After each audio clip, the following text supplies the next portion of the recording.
अपने से कोई बड़ा जो हो, जो गुरु की तरह आपको शिक्षा दे, जो भक्ति की राह में, भक्ति की मार्ग में आपको जो लेकर जाए, वो आपकी एक गुरु की तरह है ना।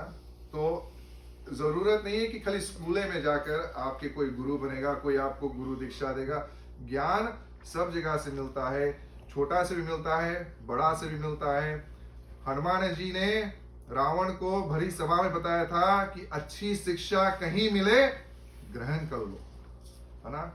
बिकॉज हनुमान जी को रावण ने कहा था कि ये तू बानर मुझको क्या समझाएगा, है ना, गुरु की तरह सिखाता है।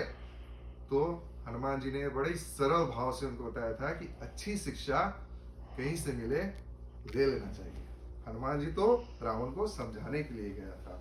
तो चलते कथा में फिर से लौटकर, क्या होता है प्रिय भक्तजन, भगवान जब आते हैं तो जो उसका धनुष बाण है कंधे पर से उतर जाता है, अपने स्वयं निकल जाता है, क्योंकि एक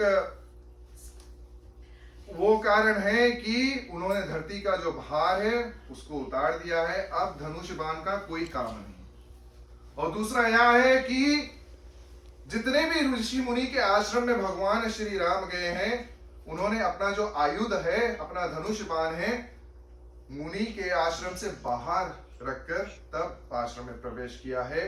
क्योंकि अपने गुरुजनों के समीप जाने के, वहां पर आपको अपना स्ट्रेंथ दिखाने की जरूरत नहीं है ना। वो आपके गुरु है, वो जानते हैं आपका स्ट्रेंथ क्या है ना, आपकी शक्ति क्या है। वहां दिखाने के लिए आपको नहीं जाना है, वहां पर जाकर आपको कुछ पाना है। तो गुरु के पास जब जाओ, जो आपसे बुजुर्ग है, आपसे बड़े हैं, अगर आप उसके पास जाओ तो अपना अभिमान लेकर मत जाओ। कहते हैं कि भिक्षा खाली झोली में ही दिया जाता है, भरी झोली में भिक्षा नहीं मिलेगा। अगर गुरु के सामने आप बैठे हो और गुरु को सिखा रहे हो कि नहीं ऐसा ऐसा ऐसा ऐसा करना चाहिए, तो आप वहां से क्या ज्ञान लेकर आओगे?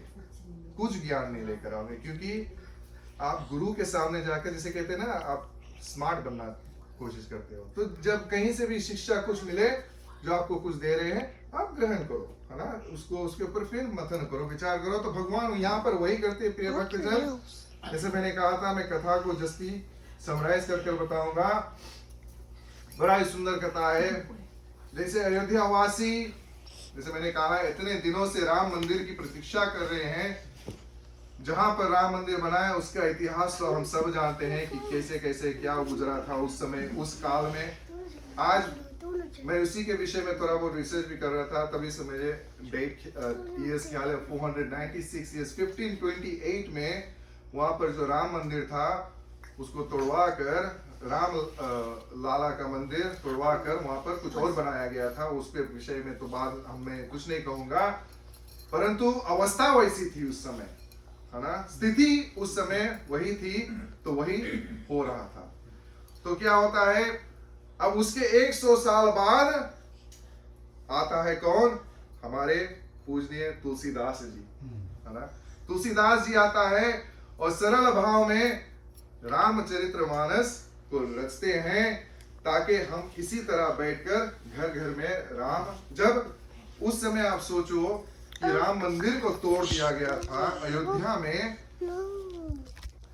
इस तरह की हालत और स्थिति थी, परंतु उस बीच में भी एक राम भक्त ने जन्म लिया, जिन्होंने सभी संसार के लोगों के लिए इतना महान ग्रंथ की रचना की, इतना सरल भाव से लिखा। अभी तो हमको भी कठिन पड़ रहा है पढ़ने के लिए, परंतु उस समय के माध्यम से अगर देखा जाए तो बड़ा ही सरल भांति से उन्होंने लिखा था।